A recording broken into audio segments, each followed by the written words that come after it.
बचत करने वाली सास। अरे बहू, ये क्या कर रही है? इतनी सारी कच्ची सब्जी क्यों काट रही है? कौन खाएगा इतना? क्यों माँ जी, घर में 4 लोग हैं।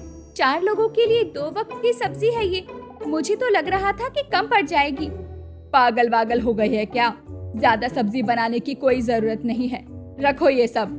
2 रोटी सब्जी के साथ खा लेना और बाकी की 2 रोटी नमक के साथ। क्या दिक्कत है? बचत करना सीखो बहू, बचत करना सीखो। ये सुनकर शीतल हैरान रह गई। उसकी नई नई शादी हुई थी। आज ससुराल में उसका दूसरा दिन था। अब पहली बार वो खाना बना रही थी। उसके ससुराल में 4 लोग थे। शीतल खुद, उसका पति रोहन, उसकी ननद पायल और उसकी सास विमला। विमला को सभी बचत करने वाली बुढ़िया के नाम से पुकारते थे। शीतल को ये बात आज ही पता लगी। वो मन ही मन सोचने लगी, ये बुढ़िया कितनी कंजूस मक्खी चूस है। 2 रोटी सब्जी के साथ, 2 रोटी नमक के साथ। शीतल सोच ही रही थी कि तभी वहाँ उसकी ननद पायल आ जाती है। क्या सोच रही हो भाभी? माँ को मन ही मन कंजूस मक्खी चूस बोल रही हो ना? नहीं नहीं ननद जी, मैं ऐसा कैसे सोच सकती हूँ? अरे भाभी, कोई बात नहीं। सब लोग माँ के बारे में ऐसा ही सोचते हैं। माँ को बचत करना बहुत पसंद है। आप बस देखते जाइए, ये तो सिर्फ शुरुआत है। नमक रोटी सिर्फ शुरुआत है? हे भगवान, क्या होगा मेरा? शीतल अपनी सास के कहने के मुताबिक कम सब्जी बनाती है।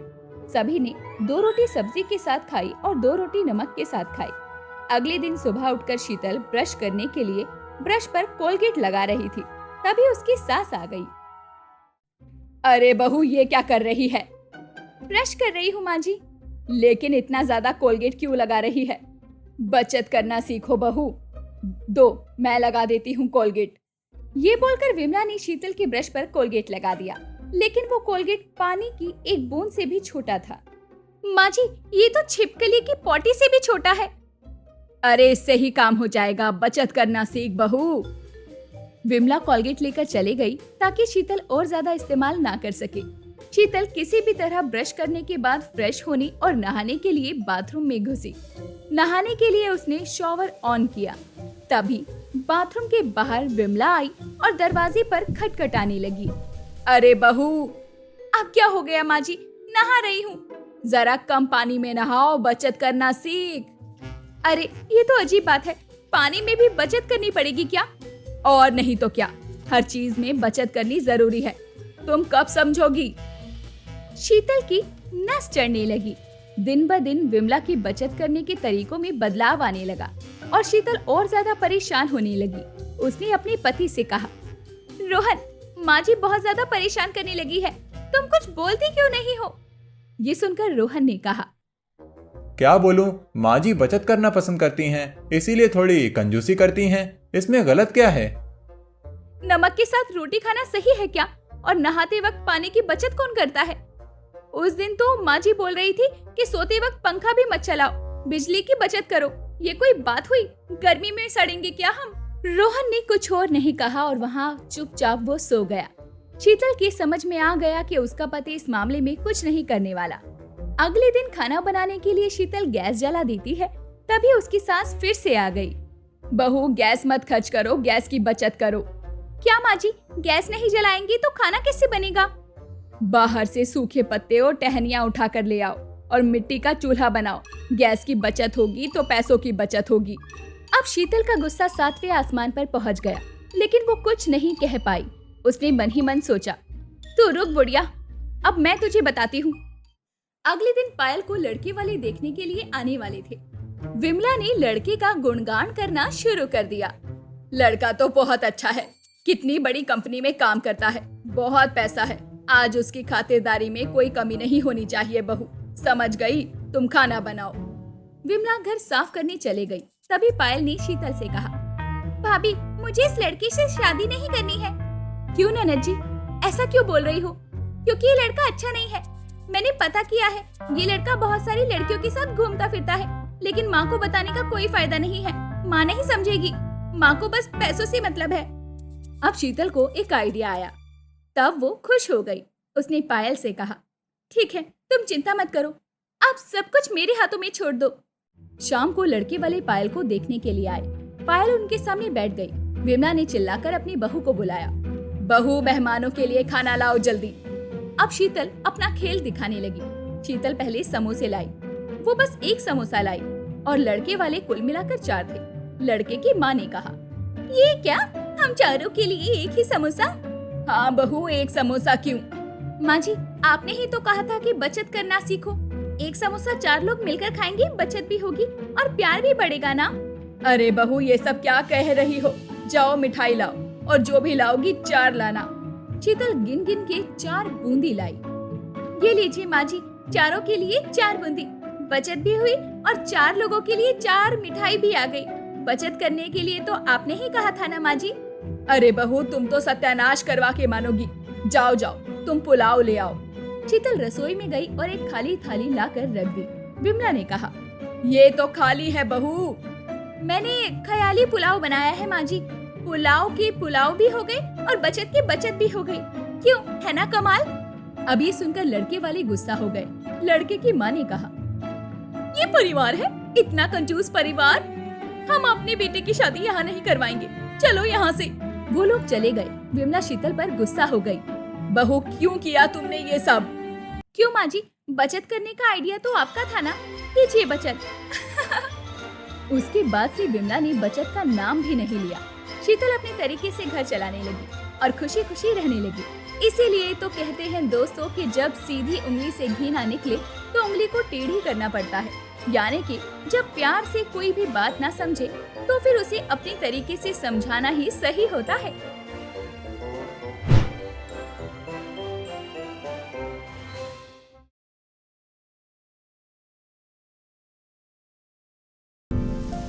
अरे बच्चों, तुम दोनों इतनी तेज बारिश में घर के बाहर क्या कर रहे हो? कितनी जोर से बिजली कड़क रही है। जल्दी से घर के अंदर चलो वरना तुम दोनों को बुखार आ जाएगा। दादी माँ घर के बाहर खड़े होकर अपने दोनों पोतों को घर के अंदर चलने के लिए कह रही थी, लेकिन बच्चे तो बच्चे ही होते हैं। वो दोनों बच्चे गोलू और मोलू बारिश में खेल रहे थे और जोर जोर से नाच रहे थे। तुम दोनों ऐसे नहीं मानोगे गोलू मोलू। अब दादी माँ भी बारिश में आ गई और दोनों गोलू मोलू का हाथ पकड़कर घर के अंदर ले जाने लगती हैं। लेकिन तभी उनकी बहू नीतू वहां पर उन्हें देख लेती है और वो बहुत गुस्से में लाल हो जाती है। माँ जी, ये आप क्या कर रही हैं? मेरे बच्चों को बारिश में नहला रही हैं? मौसम इतना खराब है, उनकी तबीयत खराब हो गई तो? हाँ दादी, जबरदस्ती हम लोगों को यहाँ लेकर आई हैं। हम लोग तो आराम से पढ़ाई कर रहे थे। दादी माँ ने कहा चलो बाहर चलकर नहाते हैं बारिश में। दादी माँ गोलू के मुंह से ये सुनकर शॉक हो गई। उन्होंने दोनों बच्चों को देखा और बिना कुछ बोले वहां से चली गई। अब चलो तुम दोनों भी घर के अंदर चलो। बहुत दादी की बात मानते हो ना तुम लोग। चलो भी बताती हूँ तुम दोनों को मैं। इन दोनों सास बहू में किसी न किसी गलतफहमी के कारण आपस में कभी नहीं बनती थी। शाम को नीतू अपनी सासू माँ की बुराई अपने पति विनोद से करने लगी। तुम अपनी माँ को समझाते क्यों नहीं हो? मेरी सहेलियों की सासू माएं कितनी अच्छी हैं। वो सभी अपने पोतों से कितना प्यार करती हैं, उन्हें अपने बच्चे जैसा समझती हैं, पर एक मेरी सासू माँ है कि उन्हें कुछ समझती ही नहीं। अरे ऐसा क्या हो गया नीतू? तुम जब देखो तब माँ के बारे में उल्टा सीधा ही बोलती रहती हो। कोई ना कोई शिकायत ही किया करती हो। बताओ अब क्या हो गया? अरे दिन में बाहर इतनी तेज बारिश हो रही थी, आसमान में बादल कड़क रहे थे। गोलू को वैसे ही सर्दी जल्दी लग जाती है, पर सासू माँ उन दोनों के साथ बारिश में भीग रही थी। वो जबरदस्ती हमारे बच्चों को बारिश में ले गई थी। गोलू ने ऐसा खुद बताया। अरे तो बारिश में भीगने में क्या प्रॉब्लम है? बच्चों को थोड़ा बारिश वगैरह में भीगना चाहिए, धूप में रहना चाहिए। हमेशा उन्हें आराम दोगी तो वो कमजोर हो जाएंगे। और मेरी माँ अपने दोनों पोतों से बहुत प्यार करती हैं, तभी तो बच्चों के साथ दोस्त बनकर बारिश में भीगने चली गई। अब तुम ही सोचो, इस उम्र में वो बारिश में भीगने वाली है। तुम्हें तो कुछ भी समझाने का कोई फायदा नहीं। अब समझाने में भी कोई फायदा या नुकसान होता है क्या? हर बात को इतना सीरियसली लेने की कोई जरूरत नहीं है। सो जाओ चुपचाप, ज्यादा टेंशन मत लो। बारिश में भीगने से कुछ नहीं होता, मेरे बच्चे मर्द है। विनोद चादर ओढ़कर सो जाता है और उसकी पत्नी नीतू मुंह बनाकर दूसरी तरफ लेट जाती है। वहीं दूसरे कमरे में दादी माँ उदास बैठी हुई हैं। तभी उनके पास गोलू और मोलू आ जाते हैं। दादी माँ, आप हम दोनों से नाराज हो क्या? हमें पता है कि हम दोनों ने झूठ बोला, पर अगर हम झूठ नहीं बोलते तो माँ हम दोनों को बहुत मारती। इसलिए हमने झूठ बोल दिया कि आप हम दोनों को लेकर गई थी बारिश में। गोलू और मोलू की बातें सुनकर दादी माँ का दिल पसीज जाता है और वो धीरे से मुस्कुरा देती हैं।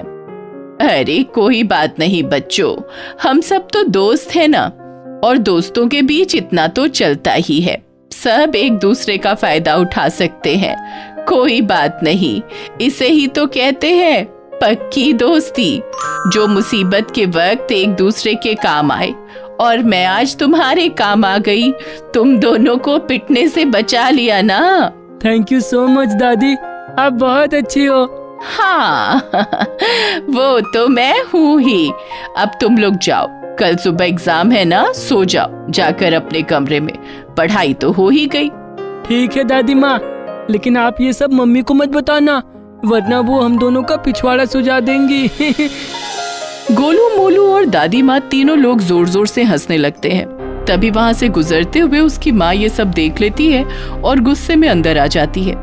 माँ जी, आपको पता है ना कि कल इन दोनों का एग्जाम है, रात के 12 बजने वाले हैं और आप यहाँ पर हंसी मजाक करने में लगी हुई हैं। चलो चलो तुम दोनों सो जाओ जाकर, इस बार एग्जाम में अच्छे नंबर नहीं आए ना तो देख लेना। ये कहते हुए नीतू गोलू और मोलू का हाथ पकड़कर वहाँ से ले जाती है। दादी माँ ये सब देख रही हैं। दादी माँ किसी की बात का बुरा नहीं मानती थी, पर नीतू हमेशा अपनी सास से चिढ़ती रहती थी। खैर, एग्जाम देकर गोलू और मोलू घर आ जाते हैं। दोनों जल्दी से खाना खाकर अपनी दादी के कमरे में चले जाते हैं। ये सब नीतू देख लेती है। ये सासू माँ मेरे बच्चों को फेल करवा कर ही मानेगी। कोई काम धंधा तो है नहीं बुढ़ापे में, अपना टाइम पास करने के लिए मेरे बच्चों का इस्तेमाल कर रही है ये औरत। आज रात को विनोद से बात करनी होगी, वरना मेरे बच्चे बर्बाद हो जाएंगे। रात को जैसे ही उसका पति विनोद थका हारा घर आता है, वैसे ही वो उससे अपनी सास की हरकतें बताने लगती है। हाथ मुंह बाद में धोना, पहले जाओ अपनी अम्मा को समझाओ जाकर। अरे पहले सांस तो लेने दो, पहले मैं फ्रेश हो जाऊं, फिर तुम सब कुछ डिटेल में बताना। अब हटो सामने से। मैं नहीं हटने वाली, ज्यादा देर की तो बच्चे फेल समझो। विनोद नीतू की बात सुनकर हैरान हो गया। फिर उसने पूछा, अरे ऐसे कैसे फेल हो जाएंगे? शहर के सबसे अच्छे स्कूल में पढ़ाता हूँ अपने बच्चों को, फेल कैसे हो जाएंगे? तभी अचानक कमरे से दादी माँ और दोनों बच्चों के हंसने की आवाज आने लगती है। देखा, सुना, दिन भर यहाँ तक कि रात के 12-1 बजे तक सासू माँ हमारे बच्चों के साथ टाइम पास किया करती हैं। जब पढ़ेंगे ही नहीं तो पास कैसे होंगे? बुढ़ापे में किसी का टाइम पास तो हो नहीं पाता, इसलिए ये लोग बच्चों को शिकार बनाते हैं। पहली बार समझदारी वाली बात की है तुमने। और जब मैंने तुम्हें पसंद किया था, वो समझदारी वाली बात नहीं थी क्या? अब टाइम ना वेस्ट करो और जाओ अपनी माँ को समझाओ। विनोद गुस्से में अपनी माँ के कमरे में चला जाता है। वहाँ पर बच्चों के साथ दादी माँ हंस खेल रही थी। विनोद को ये सब देखकर और गुस्सा आ जाता है। गोलू मोलू, जाओ चुपचाप अपने कमरे में पढ़ाई करो, जाओ। दोनों बच्चे वहाँ से चले जाते हैं। इधर विनोद आज ठान कर आया था कि वो बच्चों को उनसे अलग करके ही रहेगा, वरना गोलू मोलू फेल हो जाएंगे। पर उसे कोई तरीका समझ नहीं आ रहा था कि आखिर दादी को गोलू मोलू से कैसे दूर किया जाए। इसलिए वो बिना कुछ बोले ही वापस चला आया अपने कमरे में। बस हवा निकल गई ना। अरे मुझे उस वक्त समझ में नहीं आया कि क्या करूं। अम्मा को या बच्चों को समझाकर हम लोग पहले ही देख चुके हैं, उससे कोई फायदा नहीं हुआ। तभी नीतू के खुराफाती दिमाग में आइडिया आता है। मेरे पास एक तरीका है। हाँ तो जल्दी बताओ फिर। अम्मा बच्चों का सहारा सिर्फ इसलिए लेती हैं ताकि उनका टाइम पास हो सके। अब उन्हें अपने उम्र के दोस्त यार तो मिलते नहीं, इसीलिए हमारे बच्चे ही टारगेट बनते हैं उनके। इसीलिए अम्मा को वृद्धाश्रम छोड़ाओ, वहाँ पर सब उनकी ही उम्र के होंगे तो उनका मन लगा रहेगा, टाइम पास भी अच्छा होगा। बात तो सही है। विनोद अपनी पत्नी नीतू की बातों में आ जाता है और जब गोलू मोलू स्कूल चले जाते हैं तब उसी समय वो अपनी बूढ़ी माँ को वृद्धाश्रम छोड़ आता है। माँ बिना कुछ बोले वृद्धाश्रम चली जाती है। जब बच्चे घर आते हैं तो वो अपनी दादी को ढूंढते हैं, पर कहीं पर भी दादी दिखाई नहीं पड़ती। गोलू मोलू अपने माँ बाप के पास जाते हैं और दादी के बारे में पूछते हैं। बच्चों, तुम्हारी दादी अपनी पुरानी सहेलियों से मिलने गई हैं। पर कल हमारा आखिरी पेपर है पापा, उसके बाद हम बोर हो जाएंगे, किसके साथ खेलेंगे हम लोग? अरे अपनी मम्मी के साथ खेलना बच्चों। क्यों, पापा के साथ भी तो खेल सकते हैं ना। रहने दो, हमें किसी के साथ नहीं खेलना। बच्चे वहाँ से भागकर चले जाते हैं। बच्चों का आखिरी एग्जाम भी खत्म हो जाता है। उसके बाद दोनों को दादी की याद खूब सताती थी। विनोद अपने काम में व्यस्त रहता और उसकी माँ अपनी सहेलियों के साथ किटी पार्टी में। दादी को भी वृद्धाश्रम में अपने बहू बेटे और गोलू मोलू की याद सताती थी, पर क्या करे। खैर, समय बीतता रहा और जब गोलू मोलू का रिजल्ट आया तो दोनों फेल हो गए। नीतू और विनोद को स्कूल बुलाया गया। प्रिंसिपल ने कहा, ये दोनों केवल एक सब्जेक्ट में फेल हुए हैं। आप लोगों ने हर एग्जाम के पहले दोनों की तैयारी बहुत अच्छी कराई घर पर आखिरी पेपर में आप लोगों ने अपने बच्चों को कुछ नहीं पढ़ाया क्या? उन दोनों को कुछ समझ नहीं आया क्योंकि उन दोनों ने तो कभी अपने बच्चों को नहीं पढ़ाया। तभी गोलू सारी सच्चाई बताता है। पापा, आप लोग दादी के साथ बहुत गलत करते हो।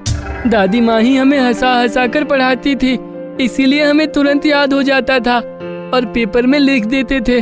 पर आखिरी पेपर की तैयारी के लिए दादी हमारे पास नहीं थी। गोलू की सारी बातें सुनकर विनोद और नीतू को अपनी गलती का एहसास हुआ। विनोद अपनी माँ को वृद्धाश्रम से वापस ले आता है और अब पूरा परिवार हंसी खुशी मिलजुल कर रहने लगता है। दोस्तों, कहानी से आपने क्या सीखा? कमेंट करके बताना जरूर। ऐसी ही कहानियां सुनने के लिए चैनल को सब्सक्राइब करके घंटी दबा लो। फिर मिलते हैं एक नई कहानी के साथ।